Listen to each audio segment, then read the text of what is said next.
Good morning friends. I hope आप सब अच्छे होंगे। आपका स्वागत है आपके अपने YouTube channel current affairs for exam में। चलिए आज दिनांक 22/2/2025 की प्रश्नावली शुरू करते हैं। STPI ने निम्नलिखित में से किस शहर में एक नई इंक्यूबेशन सुविधा शुरू की है? मदुरई, कोलकाता, कोटा, ग्वालियर। इसका सही जवाब है कोलकाता। STPI ने स्टार्टअप, IT निर्यात और नवाचार को बढ़ावा देने के लिए कोलकाता में एक नई इंक्यूबेशन सुविधा शुरू की है। चलिए अगले प्रश्न पर आते हैं। हाल ही में निम्नलिखित में से किस स्थान पर अंतर्राष्ट्रीय कला प्रदर्शनी का आयोजन किया जाएगा? हैदराबाद, बेंगलुरु, चेन्नई, मदुरई। इसका सही जवाब है हैदराबाद। हाल ही में हैदराबाद में अंतर्राष्ट्रीय कला प्रदर्शनी का आयोजन किया जाएगा। चलिए अगले प्रश्न पर आते हैं। विश्व चिंतन दिवस हर वर्ष कब मनाया जाता है? 20 फरवरी, 21 फरवरी, 22 फरवरी, 23 फरवरी। इसका सही जवाब है 22 फरवरी। विश्व चिंतन दिवस प्रतिवर्ष 22 फरवरी को मनाया जाता है। विश्व सामाजिक न्याय दिवस गरीबी, बहिष्कार और बेरोजगारी को दूर करने के लिए कार्रवाई करने की मांग के लिए एक वैश्विक आह्वान के रूप में कार्य करता है। साथ ही समाज के भीतर और बीच एकजुटता, सद्भाव और अवसर की समानता को बढ़ावा देता है। विश्व चिंतन दिवस 2025 का थीम है आर स्टोरी। विश्व चिंतन दिवस की शुरुआत 1926 में हुई थी, जब संयुक्त राज्य अमेरिका में गर्ल स्काउट्स का चौथा अंतर्राष्ट्रीय सम्मेलन आयोजित किया गया था। चलिए अगले प्रश्न पर आते हैं। निम्नलिखित में से किस राज्य सरकार को स्कॉच पुरस्कार 2024 से सम्मानित किया गया है? मिजोरम, बिहार, झारखंड, नागालैंड। इसका सही जवाब है नागालैंड। नागालैंड राज्य सरकार को स्कॉच पुरस्कार 2024 से सम्मानित किया गया है। यह पुरस्कार नागालैंड सरकार के पर्यावरण, वन और जलवायु परिवर्तन विभाग की ओर से ANGO कोनकिया और वेन्नी कोनकिया द्वारा प्राप्त किया गया। यह नई दिल्ली में आयोजित 100वें स्कॉच शिखर सम्मेलन में प्राप्त हुआ। चलिए अगले प्रश्न पर आते हैं। निम्नलिखित में से किस क्रिकेटर ने हाल ही में 200 विकेट लिए हैं? जसप्रीत बुमराह, हार्दिक पांड्या, मोहम्मद शमी, कुलदीप यादव। इसका सही जवाब है मोहम्मद शमी। भारतीय तेज गेंदबाज मोहम्मद शमी ने सबसे तेज 200 वनडे विकेट लेने वाले भारतीय गेंदबाज बनकर इतिहास रच दिया है। मोहम्मद शमी ने अजीत अगरकर के पिछले रिकॉर्ड को पीछे छोड़ा है।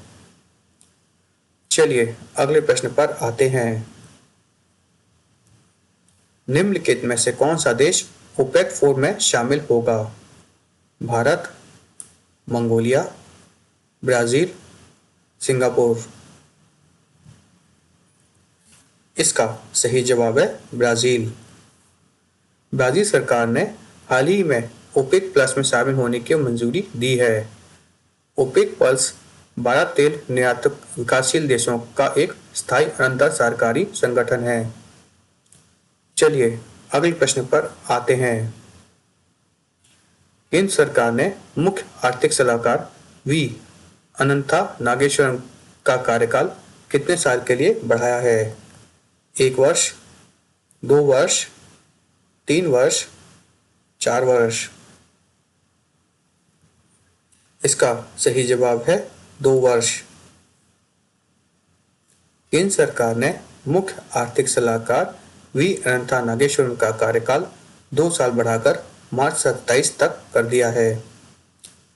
प्रधानमंत्री श्री नरेंद्र मोदी की अध्यक्षता में मंत्रिमंडल की नियुक्ति समिति 31 मार्च 2027 तक अनुबंध के आधार पर श्री नागेश्वरम के कार्यकाल को मंजूरी दे दी है।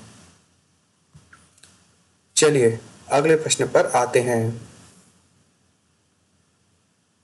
लैंसेट के अध्ययन के अनुसार भारत में 1990 से 2021 तक आत्महत्या मृत्यु दर में कितने प्रतिशत से अधिक की गिरावट देखी गई है?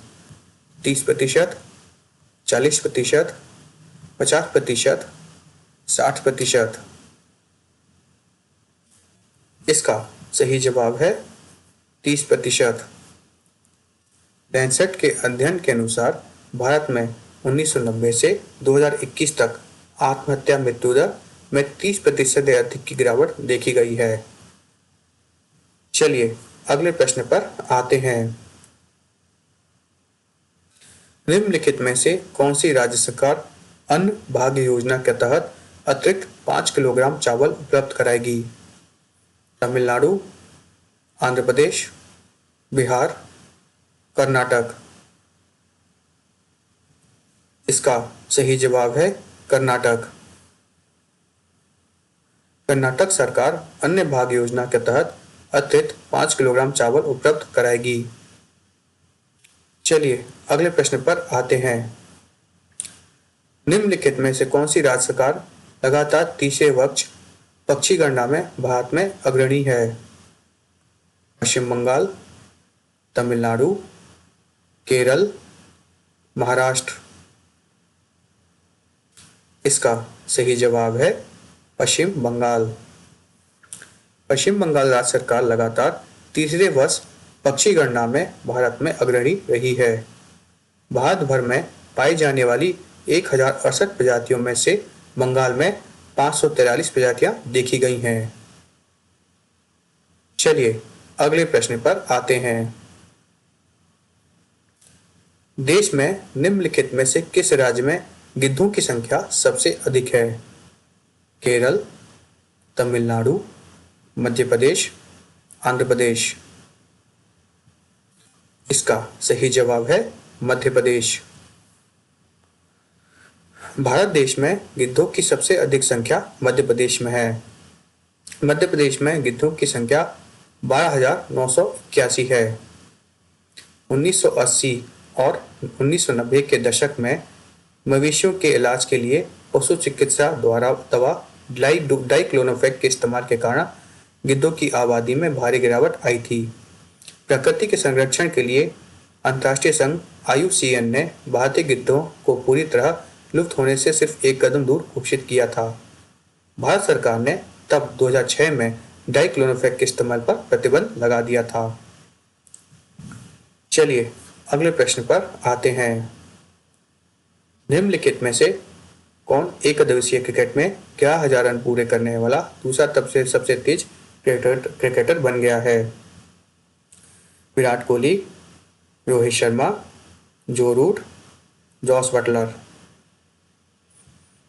इसका सही जवाब है रोहित शर्मा। रोहित शर्मा वनडे क्रिकेट में सबसे तेज 11,000 रन पूरे करने वाले दूसरे क्रिकेटर बने हैं। वह यह उपलब्धि हासिल करने वाले दूसरे सबसे तेज खिलाड़ी हैं। उनसे आगे विराट कोहली हैं जिन्होंने 222 पारियों में यह उपलब्धि हासिल की है। वह सचिन तेंदुलकर, सौरव गांगुली और विराट कोहली के साथ 11,000 तक रन पहुंचने वाले चौथे भारतीय क्रिकेटर भी हैं। चलिए अगले प्रश्न पर आते हैं। निम्नलिखित में से किसने 2025 एशियाई स्नूकर चैंपियनशिप पुरुष खिताब जीता है? पंकज अडवाणी, आमिर सरकोस, ध्रुव पटेल, जियाओ डोंग। इसका सही जवाब है पंकज अडवाणी। पंकज अडवाणी ने 2025 एशियाई स्नूकर चैंपियनशिप पुरुष खिताब हाल ही में जीता है। चलिए अगले प्रश्न पर आते हैं। भारत में 2027 तक बिजली की मांग सालाना कितने प्रतिशत बढ़ने की उम्मीद है?